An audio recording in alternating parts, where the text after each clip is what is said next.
Hello friends, welcome to Edutap and also welcome to Fatafat series, जहां पर हम discuss कर रहे हैं important MCQs on social security laws. इससे पहले हमने 4 एक्ट्स ऑलरेडी कवर कर लिए हैं and today we are going to discuss the payment of gratuity act 1972। ठीक है, तो इससे रिलेटेड जो भी इंपॉर्टेंट प्रोविजन है वो हम डिस्कस करेंगे एमसीक्यू के फॉर्म में इस सेशन में गाइज। बट अगर आपने इससे पहले जो 4 सेशन हमारे हुए हैं एक्ट सोशल सिक्योरिटी एक्ट पर, अगर आपने वो नहीं कवर किए हैं तो आपको वो जरूर कवर करने चाहिए, क्योंकि बहुत ही इंपॉर्टेंट एमसीक्यूज हम डिस्कस कर रहे हैं which have a high probability of being asked in the examination. चलिए फ्रेंड्स स्टार्ट करते हैं। बट फ्रेंड्स अगर हम बात करें 2021 result of EO and AO की, तो that year we had given a selection of 116 candidates, और इस साल हम फिर से रेडी हैं गाइस इस रिजल्ट को रिपीट करने के लिए, both for APFC as well as EO and AO examination. Now guys, this is the homework question which I had given you when we were discussing Maternity Benefit Act 1961. So the question was, under the provisions of Maternity Benefit Act 1961, how many visits a day employer shall allow to the creche by the women? ठीक है, कितनी visit जो है उसको employer को allow करनी पड़ेंगी women employ को जब भी वो डिलीवरी के बाद वापस अपने ड्यूटी पर आती है, राइट? और ऑप्शंस आर 5, 6, 4 और 3। So the right answer is option number C, that is, ठीक है, यहाँ पे 4 विजिट्स, एटलीस्ट 4 विजिट्स वहां पे अलाउ करनी पड़ेगी एम्प्लॉयर को। ठीक है guys, so this was the homework question. Now this is the, here you can read also explanation guys. Employer shall allow 4 visits a day to the creche by the women, which shall also include the interval for rest allowed to her, right? Now guys, now question number first of today's session, which of the following is a part of the wages as per the provisions of the payment of gratuity act 1972? ठीक है, इनमें से कौन सी चीज है जो veg का part है? Read the question carefully. Options are dearness allowance, house rent allowance, overtime wages और Diwali bonus. So the right answer is option number A, that is dearness allowance। ठीक है, महंगाई भत्ता जिसको हम बोलते हैं, so that is dearness allowance. This is going to be a part of the wages as per the provisions of the payment of gratuity है। ठीक है, किसी और एक्ट में हो सकता है ये dearness allowance ना भी हो वेज का part, but we are specifically talking about the payment of gratuity act, तो वहां पर इसे वेजेस का पार्ट माना गया, right? So here you can see wages means all emoluments which are earned by an employ while on duty और on leave in accordance with the terms and conditions of his employment and which are paid or payable to him in cash and includes dearness allowance। ठीक है, ये include करता है but does not include, ये important है, but does not include any bonus, commission, HRA, overtime wages and any other allowance. ठीक है, किसी भी तरीके का और अलाउंस नहीं इंक्लूड किया जाता है। ठीक है friends, now guys, question number 2. So question number 2 is, which of the following shall not be included for the purpose of continuous service under the provisions of the payment of gratuity act 1972? continuous service का provision guys, उसमें से उस provision में continuous service वाला जो concept है provision, उसमें क्या चीज इंक्लूड नहीं होती है इनमें से? your options are sickness, accident, cessation of work due to any fault of the employee or leave।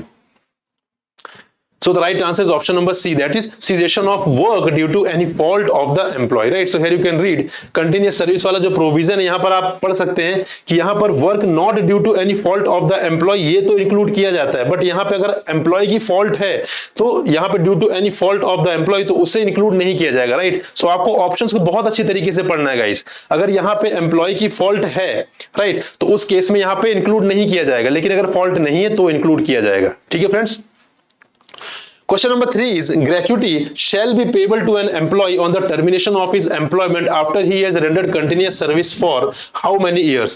not less than 5 years, not less than 10 years, not less than 7 years, not less than 12 years। ठीक है, तो अगर कोई employ जो है वो service में है और अगर उसने एटलीस्ट 5 इयर्स की सर्विस जो है वो उसने रेंडर कर दी है, उसके बाद उसका एम्प्लॉयमेंट वो रिटायर हो रहा है या तो टर्मिनेट हो गया, तो उस केस में ग्रेच्युटी के लिए एलिजिबल हो जाएगा, राइट? तो ये बहुत इंपॉर्टेंट प्रोविजन है फ्रेंड्स। तो यहाँ पर right answer is option number A, that is not less than 5 years, at least 5 years की सर्विस जो है वो एम्प्लॉय को रेंडर करनी होगी in order to be entitled for the gratuity. ठीक है फ्रेंड्स, तो यहां पे आप देख सकते हैं, as per the payment of gratuity act, payment of gratuity shall be payable to an employee on the termination of his employment after he has rendered continuous service for not less than 5 years। ठीक है, और यहाँ पे condition क्या है? On his super एन्युएशन, चाहे वो normally retire हो गया अपने एज लिमिट के चलते, ऑन हिज रिटायरमेंट और रेजिग्नेशन, चाहे वो वीआरएस लिया हो या रिजाइन किया हो, ऑन हिज डेथ और डिसेबलमेंट ड्यू टू एक्सीडेंट और डिजीज, इन सारे ही केसेस में वो ग्रेच्युटी के लिए एलिजिबल हो जाएगा if he has rendered the service of not less than 5 years। ठीक है। Question number 4 is for every completed year of service gratuity shall be payable at the rate of, ठीक है। तो हर जितने ईयर आपने सर्विस अपनी कंप्लीट कर ली है उसमें ग्रेचुटी आपको किस रेट से प्रोवाइड किया जाएगा।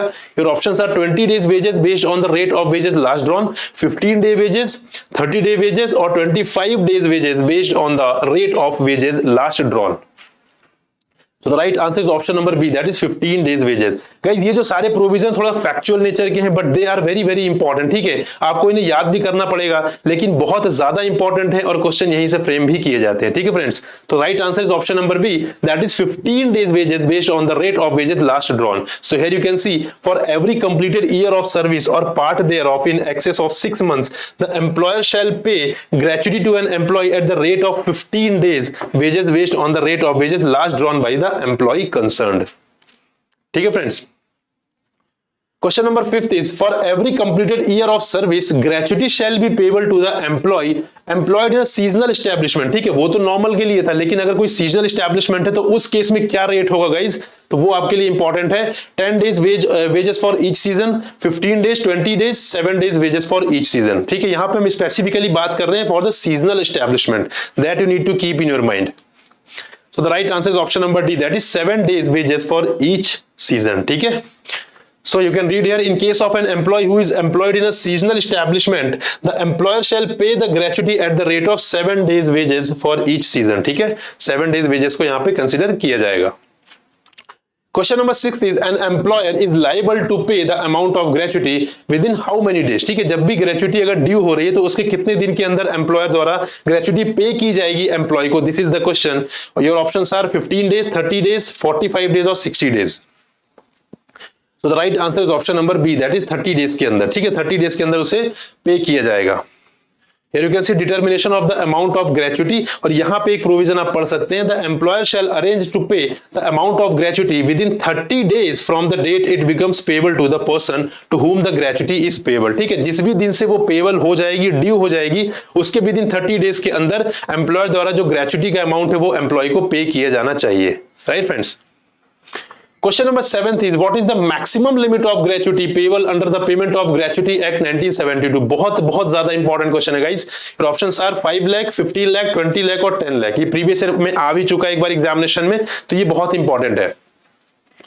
What is the right answer guys? Maximum कितनी ग्रेचुटी पे की जा सकती है? So the right answer is option number C, ठीक है। जिस ईयर में ये आया था तब ये अमेंडमेंट नहीं हुआ था, तब मैक्सिमम लिमिट जो 10 थी वो 10 लाख हुआ करती थी, बस उसको लेटर ऑन उसको अमेंड किया गया and now the current limit is 20 lakh rupees, ठीक है। So here you can read also as per the payment of gratuity act 1972 the maximum amount of gratuity payable to an employee can not exceed rupees 10 lakh, ठीक है। ये earlier existing जो पहले वाला provision था वो हो गया, but the payment of gratuity amendment act 2018, ठीक है, 2018 में एक अमेंडमेंट आया था पेमेंट ऑफ ग्रेचुटी एक्ट में, जहां पर इस एग्जिस्टिंग लिमिट को हटा दिया गया और यहां पे ये बोला गया कि जो amount of gratuity payable to an employee है वो 20 लाख रुपीस होगी as notified by the government, ठीक है। तो वहां पे जो ऐड किया गया वो क्या ऐड किया गया कि यहां पे जो भी गवर्नमेंट नोटिफाई करेगी that will be the limit, और लेटर ऑन गवर्नमेंट ने कितना अमाउंट नोटिफाई किया 20 लाख रुपीस, ठीक है। तो अब जो करंट लिमिट है वो मैक्सिमम 20 लाख रुपीस है, वो as a amount of gratuity pay की जा सकती है, ठीक है फ्रेंड्स।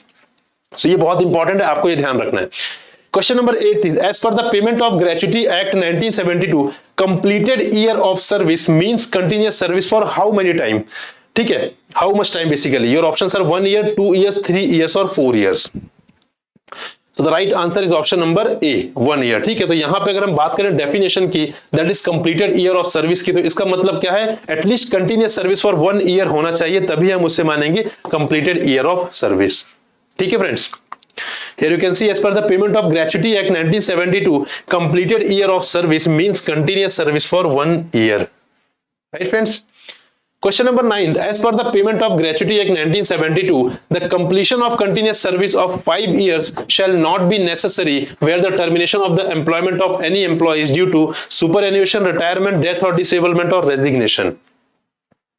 अगर आप क्वेश्चन को पढ़ेंगे आपको ऑटोमेटिकली ऑप्शन समझ में आ जाएगा, राइट। तो अगर हम बात करें क्वेश्चन की, तो यहाँ पे क्वेश्चन क्या बोला, the completion of continuous service of 5 years, ठीक है। अगर हम बात करें कंटिन्यूअस सर्विस को कंप्लीट करने की 5 ईयर्स तक, तो उसे किस केस में यहाँ पे नेसेसरी नहीं माना जाएगा, ठीक है। ऐसा कौन सा केस है जिसके चलते अगर आपने 5 साल की सर्विस नहीं भी कंप्लीट की तब भी ये माना जाएगा कि आपने 5 साल की कंटिन्यूअस सर्विस दे दी है, right. So right answer is option number death और डिसेबलमेंट, ठीक है। अगर आप डेथ और डिसेबलमेंट बीच में हो जाता है तो ये कंपलसरी नहीं होगा कि आपने 5 ईयर्स की सर्विस कंटिन्यूअस सर्विस प्रोवाइड की हो या कंप्लीट की हो, right guys. So here you can read the provision with respect to this कि payment of gratuity shall be payable to an employee on the termination of his employment after he has rendered continuous service of not less than 5 years, on his superannuation, on his retirement, on his death or disablement, ठीक है। यहाँ पे 5 year 5 year वाला जो provision है वो हमने discuss कर लिया था। यहाँ पे एक प्रोविजो भी है, provided that the completion of continuous service of 5 years shall not be necessary where the termination of the employment of any employee is due to the death or disablement, ठीक है। अगर उसकी जो यहाँ पे अगर किसी एम्प्लॉय की डेथ हो रहा है या डिसेबलमेंट हो रहा है तो उस केस में 5 ईयर्स की जो सर्विस है वो कंप्लीट करना मैंडेटरी नहीं होगा, उसके अलावा भी उससे ग्रेच्युटी के लिए यहाँ पे एंटाइटल माना जाएगा, ठीक है friends. So now this is the question number 10th which is a homework question और इसका रूल आपको मालूम है गाइस, इसका जो राइट आंसर है that you have to tell in the comment box और नेक्स्ट सेशन में हम इसका राइट आंसर डिस्कस करेंगे। So payment of gratuity act 1972 applies on which of the following shops और establishments. Your options are shops और establishments in which 15 or more persons are employed, shops or establishments in which 12 or more persons are employed, shops or establishments in which 20 or more persons are employed और shops or establishment in which 10 or more persons are employed, ठीक है। तो ये factual question है but बहुत important question है, आपको पता होना चाहिए। Right answer you have to tell in the comment box, ठीक है friends. So this is all 10 questions for this session guys. और जिन्हें भी गाइज जो लोग भी कोर्स के लिए जाना चाह रहे हैं, जिनको लग रहा है कि सेल्फ प्रिपरेशन करना थोड़ा मुश्किल है ड्यू टू टाइम मैनेजमेंट और भी कुछ इशू हो सकता है, तो गाइज हमने यहाँ पे 3 अलग अलग कोर्सेज लॉन्च किए हैं for APFC and EO and AO, that is master pack, test series plus और टेस्ट सीरीज, ठीक है। तो इसके बारे में इसके जो भी एट्रीब्यूट्स हैं, जो भी फीचर्स हैं, जो भी डिस्काउंट है, वो सारा कुछ आप पता कर सकते हैं bye referring the link given in the description box below. So this is all for this session guys. Thank you very much. We'll meet in another session. Till then, goodbye and happy learning friends.